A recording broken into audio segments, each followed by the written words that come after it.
Hey everybody, it's Clownfish Breeding and Reefing, finally back after a couple years hiatus from YouTube and the reefing hobby in general to give y'all some updates on what I've been doing.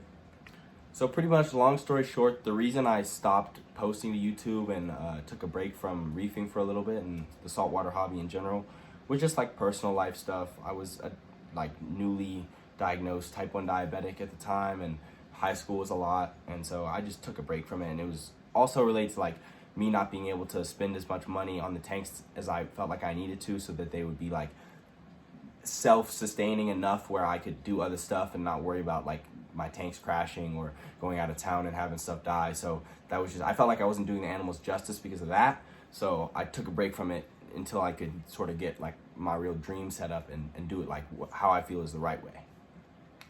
So now that I'm 18, a little bit less on my plate, I'm doing a lot better. I have had the opportunity to restart a saltwater system, and this time I feel do it the best way that I possibly could. So in this video, I'll go over some of the real cool things about the saltwater setup behind me. It's not looking the best right now, but I'll also explain that and what I'm gonna be doing to help it out slowly, because it's just getting started. So this is an Aqueon 120 gallon with 2 built-in overflows in the back. And down below, there's like a, I don't know, I think it's like a 40 gallon Triton 44 Sump, V2 Sump, something like that. The lights, it's a T5 LED hybrid fixture, just like, I don't know, it's the 48-inch one, the one you get from Bulk Reef Supply. On the side, I have 2 MP40s, and then behind them are 2 MP10s on each side. And then the return comes over the back. It doesn't actually come out of the overflow boxes like it was designed. I'll explain why I did that in a little bit. There you go. I turned off my ring light so y'all can see a little bit better. So as you can see, I have a very intense hair algae problem at the moment. There could be a lot of reasons for that. There is quite a bit of fish in here for how young a tank it is. It's definitely cycled and all that. We got like a big old sand bed.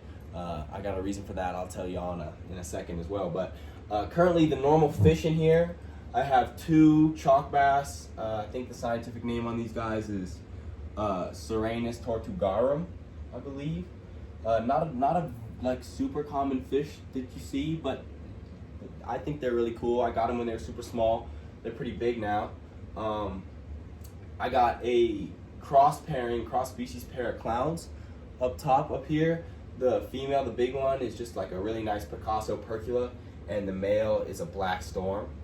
I have a gem tang that I got on sale because he had head and lateral line erosion disease, and so far he's been doing really well. I've been feeding him better, assuming than he was getting fed before, so his scars have gone away mostly. He's just got a couple left. I have 2 Bengai cardinals in the back, or I think they're still called Bengais. Some people call them cauderns, I think, cardinal fish. I got a blue tang. What else? I got a gold Midas blenny chilling right there, and a royal grama in the back, the little purple gem you can see. I don't know if you'll be able to see him in the camera, but that's all everybody that's in there right now. And then in terms of the really cool animals that are in here, we also have a cleaner shrimp as well. But so you can see these pipes that are inlaid all in the sand. Some of you might know what those are for if you've done research into doing these more interesting exotic species tanks, combination species like reef tanks or whatever. Those are actually for some eels that I have. So I have actually 2 white or ghost ribbon eels. I believe the scientific name is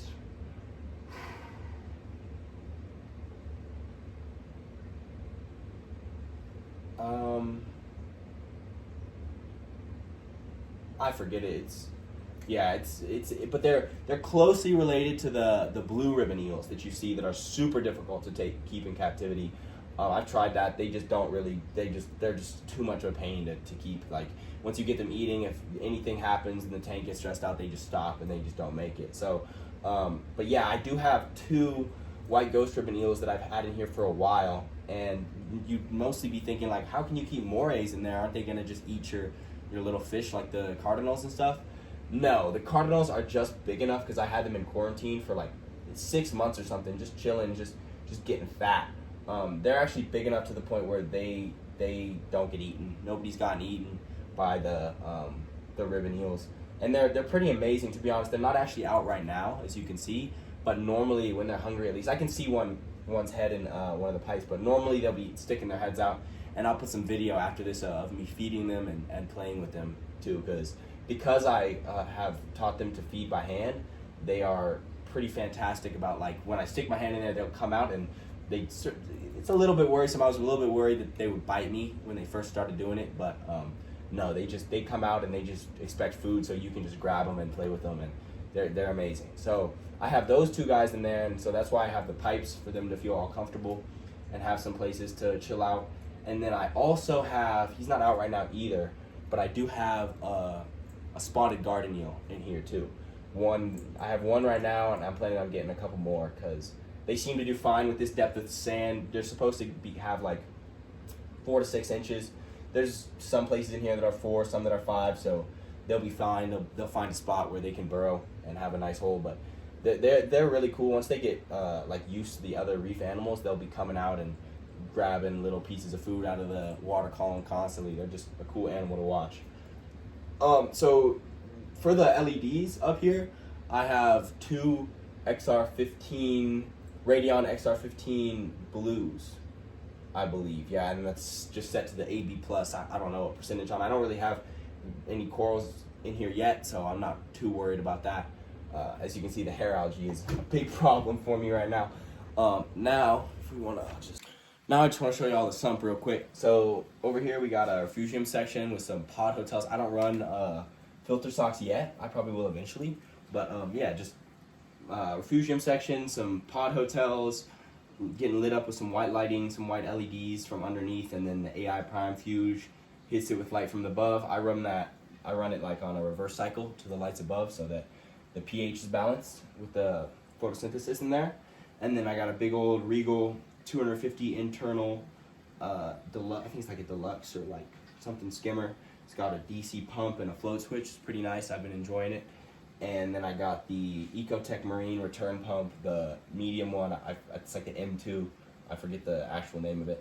But yeah, that's pretty much the basics of it. And there's actually like quite a few other tanks over here that are plumbed into the same system. There's actually 4. But they're not included yet. I still have to finish the plumbing on them and work some kinks out and stuff. So this is like once those come online, I'll just open a valve up in the back and the water will shoot over, and it'll be a continuous system of about, I don't know, 300 or so gallons. I did forget to mention heating is just some like really nice heater elements. The ones from Bulk Reef Supply run through my Neptune Apex, which also is controlling a lot of this, like the T5s and stuff. I think I'm running the Blue Plus T5 bulbs. Let me think of anything else. I do have a Neptune auto top off on it, whatever the ATO system whatever they call their ATO. And what else? I do have 4 dosing pumps, but they are not up yet. They're just going to be running like automatic water changes, 2-part, maybe some plankton and feeding, just stuff. I have a lot of dosing pumps. They're just not in use quite yet. And I'm just trying to think of anything else that's important about how I did this all. I did use like a lot of different bacterial supplements to like cycle the thing, just because I don't know. I feel like bacterial, like biological diversity of bacteria that cycle the tank and everything is really important, because I can't get my hands on live rock anymore. So I have to sort of do it like the weird way and just throw a bunch of bottles in there and hope that the strains are a little bit different so it gives some stability to the ecosystem or something like that. But yeah, I'm gonna stick my hand in here and see if one of my eels will come out and say hi to y'all. If not, then both ways I'll just throw the videos of them that I have after, but I want to see if this will work. So I see them sticking out of the cave right here, and they're very used to getting fed. Oh, it might work. Come on, buddy. Come on, eel. I would highly recommend these ghost ribbons. They are pretty much reef safe, unless you have like ornamental tiny shrimp, and they're really cool. So 10 out of 10 would buy again.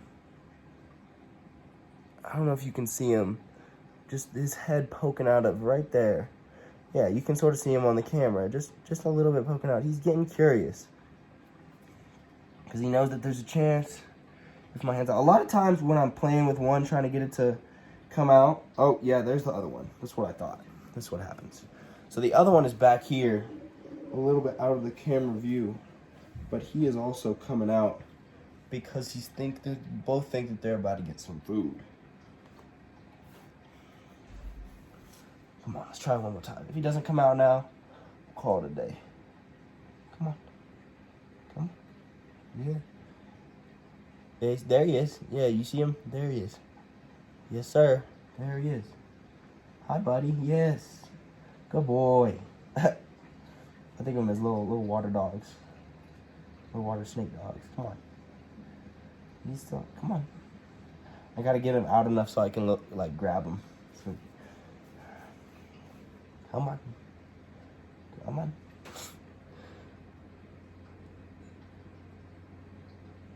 Come on. Come on. Yes. Good boy. Yes. Yes. Come on, a little bit more. Once you get them into real excited in their little feeding frenzy, they'll come out and they play around with everybody. And they do swim around. They do free swim quite more than you'd think. Hey. See, you can touch them. You can pet them on the head. They're very, very. Hey, don't try to eat me though. They will try to bite your fingers because they're so blind, but because their mouths are so small, they don't really. They're very unsuccessful. So here's what I do. Once they're out, you can just play with them. Just mess around with them a little bit. Pet them. They're very cool. And as you can see, yeah, so that one's out, and now the other one, you can't see him, but back here is sticking his head out because he's excited. But yeah, that's just a little intro to the white ribbon eels.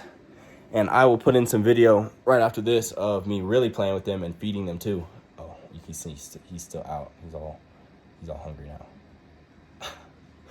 All right, so that's pretty much everything I wanted to go over for today. I'm gonna be giving periodic updates on how I deal with a lot of the problems that come up, and just little videos on different things I did to set up this tank, because everybody gets little pieces of knowledge, and it's always just helpful to share. So yeah, you guys can expect more posts from me coming up, and just feel free to ask me any questions you want in the comments. Yeah, or give me advice if you have instant fix for hair algae. I was just planning on ripping all of it out with my hands as much as I can, and getting some emerald crabs and maybe some more algae eaters, and just feeding a little bit less, maybe turning down the lights a little bit. The only corals I have in here are really just like a pulsing xenia on one of the overflows, and some clove polyps that I just want to grow up and form a little garden back there. So we'll see. But yeah, my plan for this tank is I do want it to be an SPS dominant mixed reef. And as you can see, I did do a really open aquascape, so I should be able to fit a lot of branching corals in there, a lot of sticks, whatever I want. But yeah, so there it is. There's y'all's update. I hope everyone is doing fantastic, and reef on, dude. So here's a video of me trying to entice one of the ghost ribbon eels to play with me when it was already a little bit hungry and sitting out. They do this, they'll either sit with half of their head outside of their pipes, or a lot of their body. And once they have a lot of their body, then you know that they're hungry or excited or something like that. And as you can see, he sees my fingers and he decides that he wants to come up and out.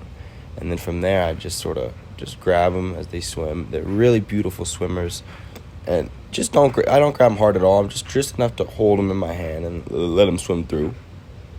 I have those guards over the wave makers on the sides because they will get cut up otherwise, and I do have a lid on my tank.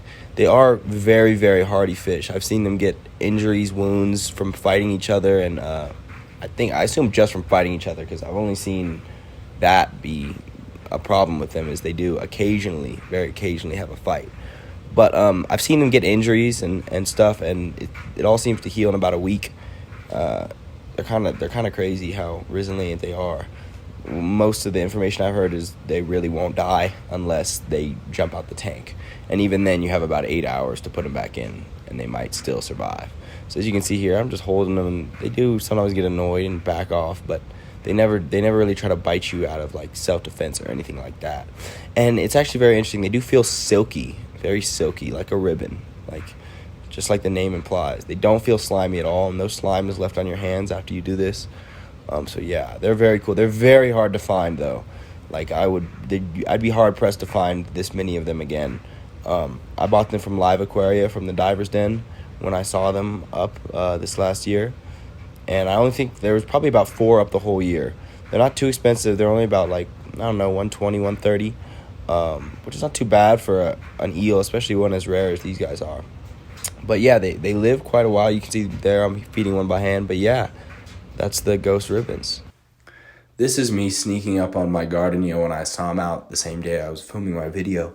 They're kind of hard to sneak up on because they do get a little bit spooked if they see something like a fish or even if you scare them. But he does come out quite a lot, and I'm planning to get quite a few more of them.